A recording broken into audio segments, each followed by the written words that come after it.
اگر پاکستان نے جیسے کہ فواد چودھری صاحب بھی کہہ رہے تھے کہ اپنے اہداف جو ہیں حاصل کر لیے، آج پاکستان میں کوئی ایسے ریجن نہیں ہے کہ جو ملیٹنٹس کے عسکریت پسندوں کے قبضے میں ہوں، تو اب پوزیشن آف اسٹرینتھ سے جب بات کرتے ہیں تو سمجھ میں بھی آتا ہے۔ ایک بات اور سمجھنی چاہیے کہ یہ اس طرح کی جو انسرجنسی ہوئی تھی تو کیوں ہوئی تھی، اور وہ کیا مخصوص حالات تھے کہ جس میں بعض لوگ اس غلط فہمی میں مبتلا ہو گئے کہ جناب اگر ہم اپنی ریاست کے خلاف بندوق اٹھائیں گے تو اس سے ہم اسلام کی یا اپنے کسی بڑے کاز کی خدمت کر رہے ہو، تو میرے خیال میں وہ چیز جو ہے دور ہو گئی۔ افغانستان میں مسلح جدوجہد سمجھ میں آتی تھی کیونکہ ایک آکوپیشن فوج تھی وہاں پر، ایک فوج جو تھی باہر سے آئی ہوئی تھی، امریکہ یا اس کے اتحادی جو تھے بیرون ملک سے آئے ہوئے تھے۔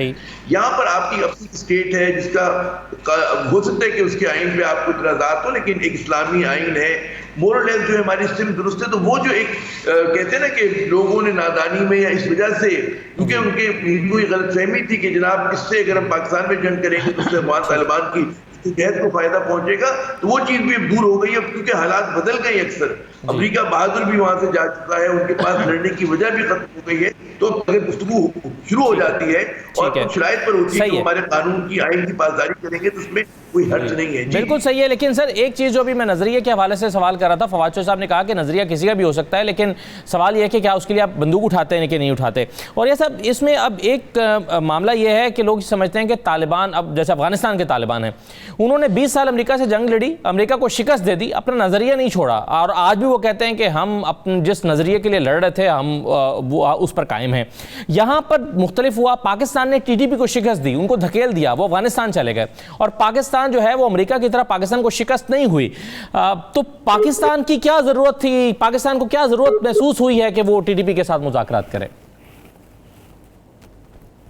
دیکھیں، پہلی بات تو یہ ہے کہ ابھی تک آپ یہ سمجھتے ہیں کہ جنگ جو ہے سمرنگ کرتی رہتی ہے، اس کے اندر سے جسے کہتے ہیں جیسے آتش فشاں ہوتا ہے نا، اس کے اندر سے شعلے تھوڑے تھوڑے بولتے رہتے ہیں اور کسی بھی وقت کوئی نہ کوئی صورتحال بن جاتی ہے۔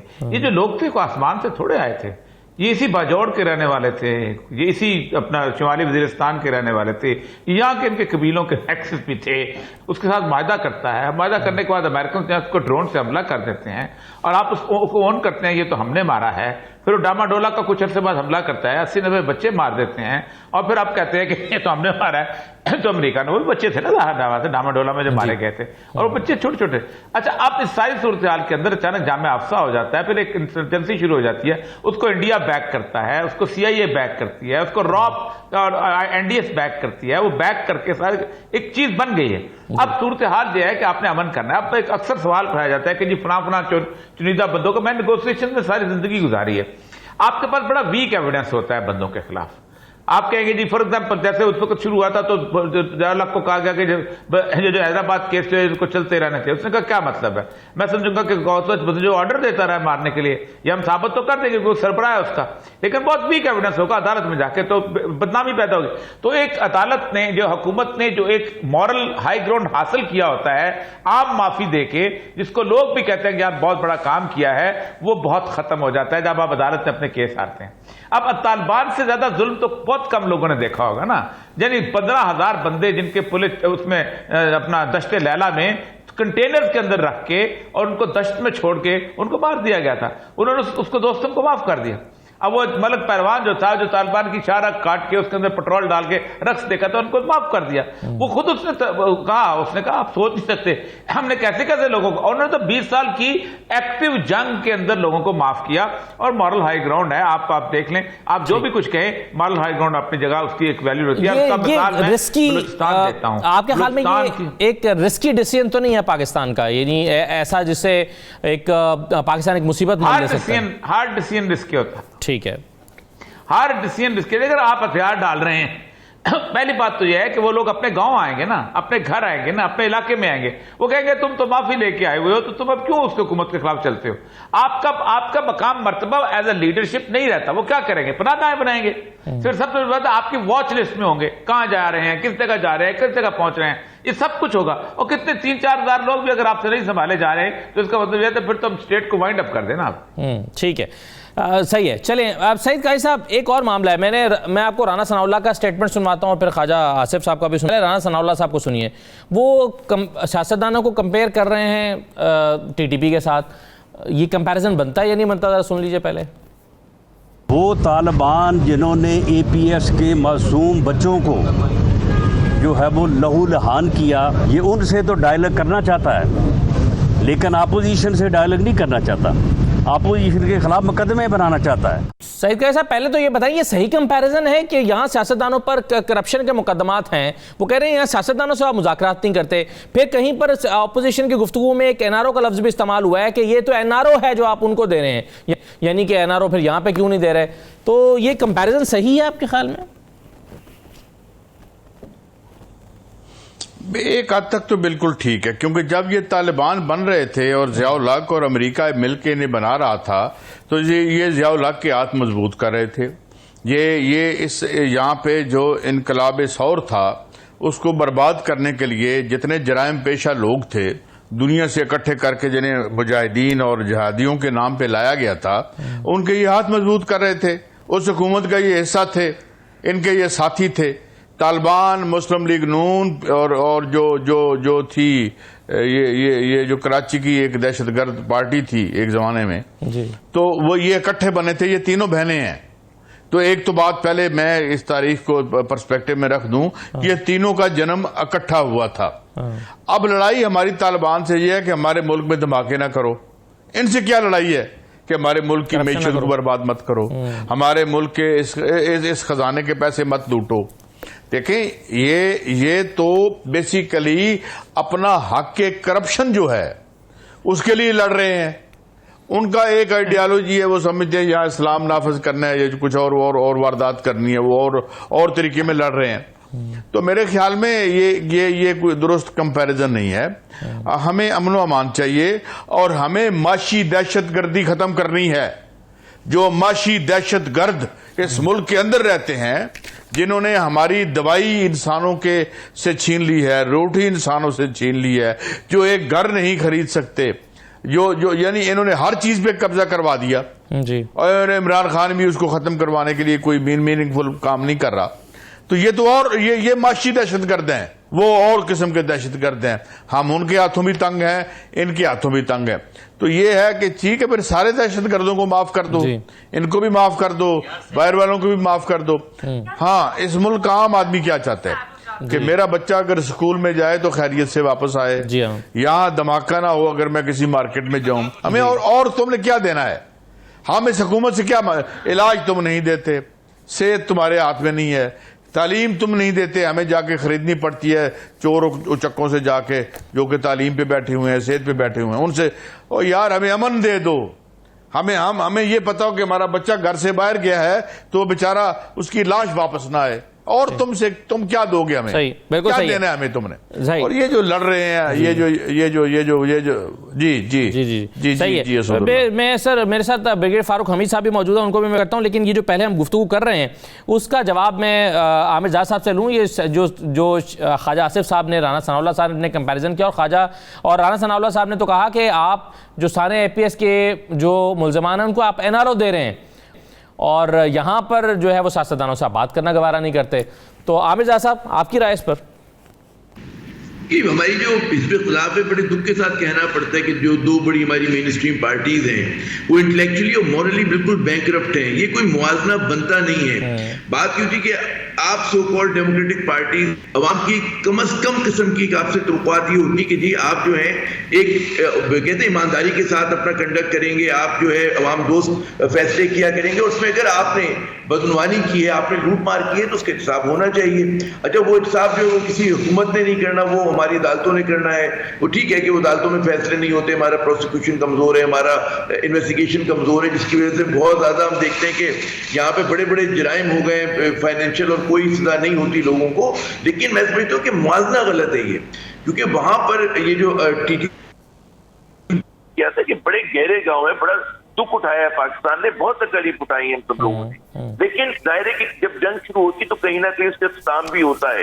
اور اگر آج حکومت یہ سمجھ رہی ہے کہ جناب ہم ان کو اس بات پہ کنونس کر لیں گے کہ اگر وہ واپس آتے ہیں تو پاکستان کے آئین قانون کے تابع ہوں اور وہ بندوق نہ اٹھائیں، ایک نقطہ آغاز ہے۔ پھر ایک اور بات سمجھنے کی ہے کہ جیسا اوریا صاحب فرما رہے تھے کہ قبائلی لوگ ہیں، اور قبائلی لوگوں میں یہ نہیں ہوتا کہ ضروری نہیں کہ اس اے یا بی جو ملوث تھا اس ایکٹیو اس پہ لڑائی میں، اب سی اور ڈی بھی اس کے اندر ہو۔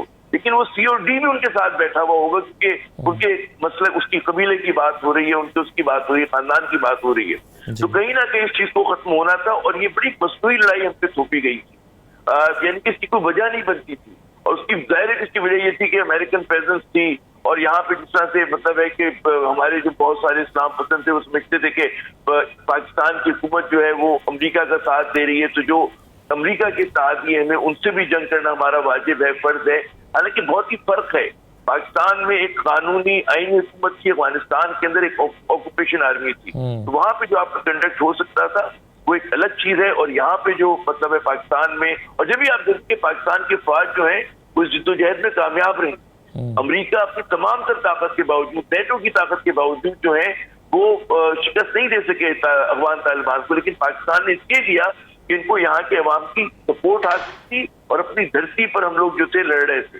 اور جو لوگ مس گائیڈڈ تھے، بروکن ایروز سے بہت کم تعداد میں، انہوں کو میدان چھوڑ کے بھاگنا پڑا، اور آج جو ہے ان سے صلح کی بات ہو رہی ہے، اس میں کوئی مذائقہ نہیں. جی ٹھیک ہے، بالکل صحیح ہے.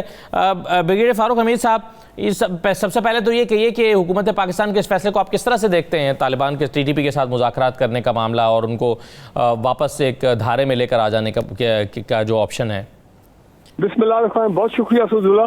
بات یہ ہے کہ میں تو کتنے سالوں سے یہ کہہ رہا ہوں کہ یہ جنگ ہماری نہیں تھی، اس جنگ میں ہمیں پھینکا گیا اور ہمیں پھنسایا گیا اس جنگ میں. اور میں سمجھتا ہوں کہ اب حالات ایسے ہو گئے ہیں کہ ہمیں بالکل، کیونکہ فورن آکوپیشن فورسز نکل گئی ہیں، گراؤنڈ ریئلٹیز بدل گئے، ہمیں اب اپنا مفاد دیکھنا ہے. یہ جنگ انڈیفرنٹلی آگے نہیں چل سکتی. ویسے تو ہماری ایک ملٹری وکٹری تو تحریک طالبان تو ہو چکی ہے، ہم نے ان کو فاٹا سے نکال کے باہر کر دیا. وہ سب کچھ آپریشن آپ کو پتہ ہے، سوات والے ساؤتھ وزیرستان اور پھر نارتھ وزیرستان کے آپریشن ضرب اعظم، فاٹا مرج ہو گیا ہے، گراؤنڈ ریالٹیز چینج ہو گئی ہیں، پولیٹیکل ریالٹیز چینج ہو گئی ہیں. اب یہ پرابلم یہ ہے کہ تحریک طالبان کو نہ انڈین را کی سپورٹ حاصل ہے، نہ کہ NDS کی ہے، نہ CIA کی. وہ لوگ سارے تتر ہو گئے افغانستان میں. افغان طالبان نے ان کو کچھ اسپیس نہیں دینی اور نہیں دے رہے، اور کافی ان کے لوگوں کو پکڑا بھی ہے، کچھ کو مارا بھی ہے، جو کہ خبریں کھل کے سامنے باہر نہیں آ رہی. اور اگر افغان طالبان فیسیلیٹیٹ کرے اس پروسیس کو تو دیکھیں اس کا پورا ہمیں فائدہ اٹھانا چاہیے. یہ جنگ انڈیفینیٹلی اب نہیں چل سکتی اور اس مصنوعی جنگ کو ختم کرنا چاہیے. جو عامر ضیاء صاحب نے بھی بات کی، یہ بالکل ٹھیک ہے. عوام کی، پاکستان نے آگے بڑھنا ہے، عوام کی خوشحالی، عوام کی ترقی، پیس ان پاکستان. اگر ان میں سے جو گروپ ہیں جو ریاست کا آئین، ریاست کی ریٹ اور ریاست کے قانون کے آگے وہ اپنا سرنڈر کرتے ہیں، ہتھیار ڈالتے ہیں اور قومی دھارے میں واپس آ جاتے ہیں، تو بالکل ہمیں ان کو ویلکم کرنا چاہیے.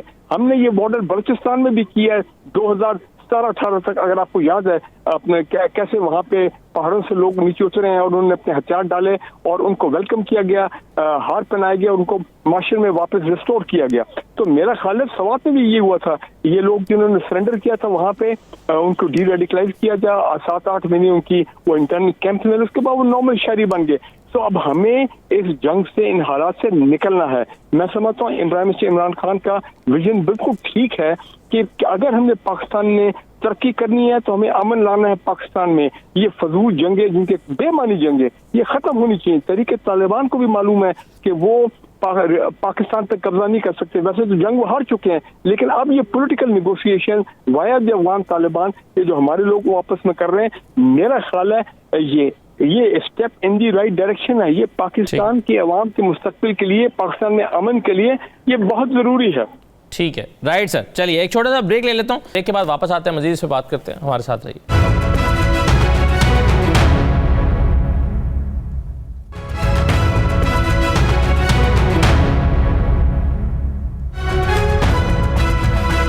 دوبارہ آپ کو خوش آمدید کہتے ہیں. اور یہ صاحب، یہ TTP کے ساتھ مذاکرات کرنے کا ایک امپریشن دنیا پر کیا جائے گا؟ کیا یہ طاقت ریاست کی طاقت کی طرف اشارہ کرتا ہے یا ریاست کی کمزوری کی طرف اشارہ کرتا ہے؟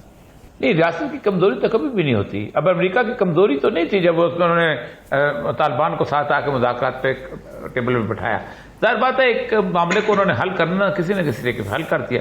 طالبان دیکھیں، امریکہ نے غلطی کی، طالبان کو پوزیشن آف اسٹرینتھ پہ آنے دیا اور پھر ان کے مذاکرات جو ہیں بڑے خراب ہوئے. آپ اس وقت TTP جو ہے پوزیشن آف اسٹرینتھ پہ نہیں ہے، کسی طور پر نہیں ہے. آپ سے باہر بیٹھے ہوئے لوگ ہیں، وہاں پر ہیں. طالبان ان کے لیے کوئی راستہ نہیں دیتے، آپ ان کو راستہ نہیں دیتے، وہ کہاں جائیں گے؟ وہ پھر دوبارہ ایک اور گروپ کہیں نہ کہیں فارم کریں گے. اور جو آپ کا بارڈر ایریا ہے میں تو اب جانتا ہوں اس کو 23,000 کلومیٹر پہ جو پھیلا ہوا ہے اس کے اندر کوئی بھی کچھ کسی بھی قسم کی تقریبی کر سکتا ہے. اور ایک پوٹینشیل آپ دیں گے انڈینز کے ہاتھ میں, ایک پوٹینشیل فورس ان کے ہاتھ میں دے دیں گے جس کو کہیں نہ کہیں بارڈر ایریا میں ایکسپلائٹ کرتے گئے, جیسے وہ انہوں نے مجاہدین خلق کو عراق کے بارڈر پہ ایران پہ استعمال کرتے رہے. یہ بہت ساری چیزیں ایسی ہیں کہ جو جب نیگوسیشن پہ کھلتی ہیں ہم اس کو بڑا روڈیمنٹری, بڑا اوپر سے لیتے ہیں. انہوں نے یہ کر دیا, ہم نے یہ نہیں کیا, انہوں نے یہ کر دیا. یہ جب آپ نیگوسیشن ٹیبل پہ بیٹھتے ہیں تو آپ کو پتہ چلتا ہے کہ اگر ان کی آپ ٹرائل کرنا شروع, کیوں ہم مسنگ پرسن ہوتی ہیں ہمارے ہاں, کیوں ہم ان کو ٹرائل لے کے نہیں آتے ہم عدالتوں کے اندر. وجہ یہ ہے کہ آپ کے پاس ایویڈنس ہی نہیں ہوتا. آپ یہ تو بڑے آرام سے کہتے ہیں کہ فلاں نے APS کو قتل کر دیا, لیکن جب آپ اس کو ٹرائل کورٹ میں جانے پڑتا ہے تو بندے آپ کے پاس کچھ بھی نہیں ہوتا, آپ خالی نکل آتے ہیں. تو اس کا مطلب یہ ہے کہ اگر ایک پوزیشن اسٹرینتھ میں آپ معافی دینے والے بن جائیں اور لوگ یہ مان لیں کہ انہوں نے معافی مانگ لی ہے تو یہ بہت بڑی بات ہو جاتی ہے. ورنہ مجھے پتا ہے کہ اس طرح کے ایویڈنس, اس طرح کے انسیڈنٹس کا کوئی ٹریسز, کوئی چیز کوئی نکلا کرتی, بس ایک انسرجنسی ہوتی ہے, وار ہوتی ہے. وار کرائم میں کبھی ایویڈنس نکلتے ہیں. یہ ابھی بوسنیا کی وار کا ایویڈنس اب وہ چلا ہے ٹرائل, آپ دیکھ لیں کیا نکلا ہے. یہی ہوا ہے کہ مجھے اس نے کہا تھا, اس نے مجھے کہا تھا, مجھے یہ کہا تھا, بندے گراؤنڈ میں مرے ہوئے تھے. تو اس طرح کی جو چار چیز چلتی ہے. اور سب سے بڑی بات یہ ہے کہ نہ ہماری جنگ تھی, ہم پہ مسلط کی گئی, اس کا ایک لمبا راستہ ہے. نہ ہم نے اچھا پھر مسلط کس نے کی, CIA نے کی, NDS نے سپورٹ کیا, اس کے بعد را نے سپورٹ کیا, وہ سارے لوگ موجود تھے. اب وہ لوگ ایک دفعہ واپس آنا چاہتے ہیں تو آپ کیوں ایک پوٹینشیل, ایک آتش فشاں چھوڑنا چاہتے ہیں؟ آپ اس آتش فشاں سے نکلو. صحیح ہے, بالکل صحیح ہے. عامر جان صاحب ایک اور اب اس پہ بحث شروع ہو گئی ہے, وہ یہ کہ کیا اس معاملے کو پارلیمنٹ میں لانا چاہیے, پارلیمنٹ میں لا کے بحث کرنی چاہیے, اپوزیشن کو آن بورڈ لینا چاہیے, اپوزیشن اور حکومت کو ایک جگہ پر بیٹھنا چاہیے. کیا اپوزیشن اس معاملے پر, کیونکہ یہ تو بحث اس بات سے شروع ہوئی ہے کہ اگر ان سے مذاکرات کر رہے ہو تو ہم سے بھی مذاکرات کرو, تو اس آرگومنٹ کے ساتھ کیا سنجیدہ گفتگو ہو سکتی ہے اپوزیشن اور حکومت کے درمیان؟ یہ بات ہی کہ بدقسمتی کہ آپ اس ملک کی کہ ہماری پارلیمنٹ میں عموماً سنجیدہ بحث نہیں ہوتی ہے. وہاں پہ جو بحث کا معیار ہے, اور وہاں پر کبھی بھی آپ دیکھیں کہ کوئی جو پارٹی کے اراکین ہوتے ہیں وہ اپنی پارٹی لائن, بلکہ پارٹی لائن کے جو ان کے لیڈر کی لائن ہوتی ہے اس سے ٹس سے مس نہیں ہوتے. یعنی کہ ایسی کوئی بحث نہیں ہوتی کہ جس میں آپ کو کوئی انٹلیکٹ نظر آئے, جس میں آپ کو کوئی لگے کہ جی یہ نیشنل ایشو کو ڈسکس کر رہے ہیں. ظاہر ہے کہ جب بھی آپ دیکھیں کہ ہمارے یہاں جتنے بھی اہم فیصلے ہوتے ہیں اس ملک کے مستقبل کے حوالے سے اور ہمارے آج کے حوالے سے, وہ جو ہوتا ہے کیبنٹ میں ہوتے ہیں, وہ اور اداروں کے تحت ہوتے ہیں, وہ پارلیمنٹ میں نہیں جاتے. کیونکہ پارلیمنٹ میں جو کنڈکٹ ہے, لوگوں کو برا لگتا ہے میں پولیٹیکلی انکریکٹ پرسن اس معاملے میں, لیکن پارلیمنٹ کا جو ہمارا اب تک کردار رہا ہے وہ بہت ہی عامیانہ سطحی ہے. لیکن ایک بات میں اور, اگر آپ اجازت ہیں صاحب, کہ اس پورے جو ایک موو ہے اس کی جو سب سے زیادہ مخالفت آپ دیکھیں گے وہ ایک ہمارا ایک نام نہاد طبقہ ایسا ہے کہ جس کی جڑیں عوام میں اتنی زیادہ نہیں ہے, لیکن اس کی آواز سوشل میڈیا پہ بہت ہے, اس کی آواز جو ہے وہ انگریزی میڈیا میں بہت ہے, اور ہمارے مین اسٹریم میڈیا میں بھی اچھی خاصی مضبوط آواز ہے. تو وہ آواز جو ہے وہ یقیناً اس میں بہت زیادہ اعتراض کرے گی, اور آپ کو ہوگی کہ پاکستان جو ہے وہ انتہا پسندی کو سپورٹ کر رہا ہے, انتہا پسندی کو معاف کر رہا ہے, اس قسم کی آپ باتیں سنیں گے. اور پھر آپ دیکھیے گا کہ وہی مغرب جو کہ افغان طالبان سے بات کرنے کے لیے اپنے مفاد میں تیار ہو گیا تھا, انہیں بھی ہماری بات پسند نہیں آئے گی. تو ان کا جو سر اور ساز ہے وہ جا کر وہاں پر مل رہا ہوگا. مغربی ممالک میں جو ہمارے خلاف پروپیگنڈا ہوتا ہے, جو پاکستان مخالف جو دیگر قوتیں ہیں جو ہم پہ یہی الزام ہمیشہ دھرتی آئی ہیں. ابھی دیکھیں نا کہ ایک امریکی ایک سینئر آفیشل کو آنے, تو انہوں نے آنے سے پہلے کہا کہ پاکستان جو ہے وہ ایکسٹریمسٹ کے خلاف جو ہے وہ کارروائی کرے, ایکسٹریمسٹ گروہوں کے خلاف, ملیٹنٹس کے خلاف. حالانکہ ہم نے سب سے زیادہ جو ہے وہ کارروائی کیا, اور ابھی امریکہ کی طرف سے جو مطالبہ, جی ہاں, مطلب ہم نے تو بلکہ ایک لاہور کے اس انتہا پسندی کے نام پہ ہم نے تو ان لوگوں کے خلاف کارروائی کر دی جو بڑے اس ملک کے محب وطن اور اچھے لوگ تھے, اور جنہوں نے ہمیشہ پاکستان میں ایک پٹاخہ نہیں چھوڑا, ہم نے تو ان کے خلاف کارروائی کر دی. تو آپ کیا جان لیں گے یہ لوگ. جی صحیح ہے, بالکل صحیح. سعید قائد صاحب, اب امریکہ کا جو مطالبہ ہے کہ جی پاکستان تمام دہشت گردوں کے خلاف بلا تفریق کارروائی کرے. ایک طرف امریکہ کے ایجنسیز, کون نہیں جانتا, انڈیا, NDS, راس, یہ سب سپورٹ کرتے رہے ان دہشت گردوں کو پاکستان میں جو ہے وہ بدامنی پھیلانے کے لیے. اب آپ کہہ رہے ہیں کہ پاکستان تمام دہشت گردوں کے خلاف بلا تفریق کارروائی کرے. کیا امریکہ, ہارا ہوا امریکہ اس پوزیشن میں ہے کہ پاکستان کو ڈکٹیٹ کرے, اور کیا پاکستان ڈکٹیشن قبول کرے گا؟ دیکھیں, ابھی یہاں سے افغانستان سے ویتنام کی طرح جوتے کھا کے وہ گئے ہیں, یہ آپ کے سامنے ہے. پارلیمان جو ہے ہماری انفارچونیٹلی لوگوں کے ذاتی نجی اور کاروباری مفادات کے دفاع کا ایک ذریعہ بن کے رہ چکی ہے جی. تو آپ کی جو ڈیپ سٹیٹ ہے وہی سارے کام کر رہی ہے. یہ اس میں اب کوئی حیرت کی اور کوئی چھپانے والی بات تو نہیں ہے. اس کی وجہ یہ ہے کہ آپ اپنے کام نہیں کرتے. نواز شریف صاحب نے اپنے اثاثے بچانے ہیں, زرداری صاحب نے جو بچا لیے ہیں اثاثے یا بنا لیے ہیں, ان کے لیے ساری سندھ کی حکومت جو ہے وہ اب تندہی سے کام کر رہی ہے کہ ان کی طرف اشارہ نہ اٹھے. تو یہ ایک بڑی انفارچونیٹ صورتحال ہے, مگر اس کے باوجود زندگی نے تو آگے چلنا ہے اور ہم نے آگے جانا ہے. تو ہمیں میرے خیال میں کوئی ایک امن و امان کی زندگی تو دینی پڑنی ہے نا آپ کو, جب تک اس ملک کے لوگ بل بلا کے اٹھ کھڑے نہیں ہوتے اور پھر ان لوگوں کو تاریخ کے اس کوڑے دان میں نہیں پھینکتے. تو نہ جانے وہ وقت کب آئے گا. لیکن یہ ہے کہ اس گیون سچویشن جو آپ بتا رہے ہیں اس میں یہی ہو سکتا ہے کہ ان سے بات کرو یار, یہ جو ناراض لوگ, پہلی بات تو یہ کہ یہ کیوں ہوتا ہے, کیوں امریکہ میں 2 یا 3 روزانہ لوگ اٹھتے ہیں اور پاگل ہو کے لوگوں کو گولیاں مار دیتے ہیں. کبھی ہم نے یہ بات کی ہے, ہم نے ساری ڈسکشن میں کبھی سوچا ہے کہ لوگ آخر ناراض کیوں ہوتے ہیں, لوگ آخر کیوں آگ کے خون لوگوں کا بہاتے ہیں, وہ کیا کنڈیشنز ہیں, وہ کیا کنڈیشن ہم نے لوگوں پر امپوز کر رکھی ہیں کہ جو ہے وہ لوگ وہ اس انتہائی سطح پر جاتے ہیں. امریکہ اب ہمیں کہے گا یہ کرو وہ کرو, یار اپنا گھر تو ٹھیک کر لو تم. ایک دن میں 2 سے 3 جو ہے لوگ گھر سے نکلتے ہیں, بندوق اٹھاتے ہیں, کبھی اسکولوں میں بچوں کو مارتے ہیں, کبھی کلبوں میں بچوں کو مارتے ہیں, وہ تو ٹھیک کر لو پہلے تم. تو وہ میں اس میں نہیں جاتا کہ ہمیں کہاں ان غیری کنڈیشنز کو درست کرنا ہے جو سرمایہ داری نظام میں کبھی ٹھیک نہیں ہو سکتی اس کو بدلے بغیر. لیکن اب ہمیں اس دنیا میں رہتے ہیں, ہم نے کیا کرنا ہے, ہمیں یہ کرنا ہے کہ یار بات کرو لوگوں سے, کوئی برا بھلا امن واپس لے, اور خدا کا روٹی دے نہیں سکتے, علاج دے نہیں سکتے, کم از کم ہمیں گولی سے تو بچا لو. اور اس پہ بھی سیاست کرنی شروع کر دیتی ہے ہماری اپوزیشن کہ آپ یہ کر رہے ہو, آپ وہ کرو, یہ ہو رہا ہے وہ ہو رہا ہے. ان کے آج کیسز بند کر دو تو پتہ چلے گا پورا امن و امان ہو گیا. تو whatever government is doing and will do while talking to them, ہم تو اس کو سپورٹ کریں گے. یار خدا کا واسطہ روٹی دے نہیں سکتے, صحت دے نہیں سکتے, امن ہی دے دو, امن دے دو. بالکل صحیح ہے. تو فاروق حمید صاحب, یہ جو میں نے سوال کیا کہ کیا امریکہ کی ڈکٹیشن پاکستان قبول کرے گا, کہ جی آپ یعنی ایسا لگتا ہے کہ امریکہ ان مذاکرات خود تو تحریک طالبان افغانستان کے ساتھ مذاکرات کی اور یہاں سے نکل گیا, اور ٹی ٹی پی کے ساتھ مذاکرات کی مخالفت کرے گا, کیا پاکستان اس کو کوئی اہمیت دے گا؟ دیکھیں, امریکہ ایک ہارا ہوا سپر پاور ہے. نمبر 1, امریکہ ہمیشہ پاکستان کے حوالے سے ان ریلائبل, ان ٹرسٹورتھی, ان گریٹفل ثابت ہوا ہے. ہمیں ان کے چکر میں آنا نہیں چاہیے. اب وہ دوبارہ بوگی کھڑی کر دی, جس طرح آپ کہہ رہے ہیں ٹی ٹی پی کے خلاف کاروائی اور یہ داعش کے خلاف اور القاعدہ جی ہے دوبارہ منظم ہو سکتے ہیں یا ہو رہے ہیں, ہم ان کو خطرہ ہے. تو وہ صرف ایک جواز کریٹ کر رہے ہیں کہ کسی طرح ان کے ڈرون اٹیکس وہاں پہ چلتے رہے, چاہے پاکستانی ایئر اسپیس سے جائیں, تاجکستان سے وہ آئیں. تو ہمیں بالکل امریکہ کے چکر میں نہیں آنا چاہیے. ہمیں پہلے بھی امریکہ نے دھوکہ دیا, ابھی بھی وہ دھوکہ دینے کی کوشش کریں گے کہ پاکستان جو ہے کسی طرح یہاں پہ آگ لگتی رہے. خود تو وہ یہاں سے نکل کے چلے گئے. تو لہٰذا بالکل ہم نے اپنے سیکورٹی کے مفاد دیکھنے ہیں.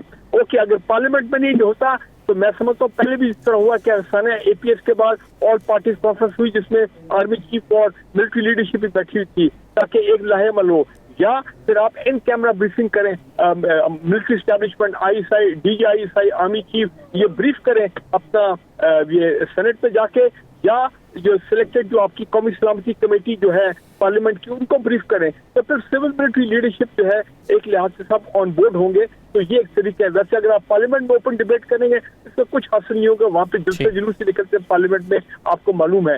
لیکن آپ سمجھتے ہیں کہ آل پارٹیز کانفرنس ایک بہتر اس کا سلوشن ہے؟ جی, اور وہ بھی اس وقت جب کہ ہم بالکل فائنل اسٹیجز پہ ہوں. اگر آپ ابھی کریں گے پھر وہاں آپ کو پتا ہے 100 یہاں پہ لابیز بیٹھی ہیں باہر کے کی کوشش ہوگی کہ اس کو پروسیس کو سیبوٹاج کیا جائے, اس میں کیڑی نکالے جائے تاکہ پاکستان میں لڑائی لگی رہے. کے پی میں یہ اس طرح کے چھوٹے موٹے ٹک ٹک حملے چلتے رہے, لوگوں کو شوٹ کرتا ہے. لہٰذا اس چیز کو پرائم منسٹر نے ویسے جلدی اعلان کر دیا. میں سمجھتا ہوں اگر یہ سیکریٹلی کر تھوڑا میچور کر کے اعلان کرتے تو زیادہ بہتر تھا. ٹھیک, شکریہ بریگیڈ فاروق حمید صاحب, سعید قائد صاحب, عامر جہاں صاحب اور مقبول جان صاحب پروگرام میں شرکت کرنے کے لیے. اجازت دیجیے, اللہ حافظ.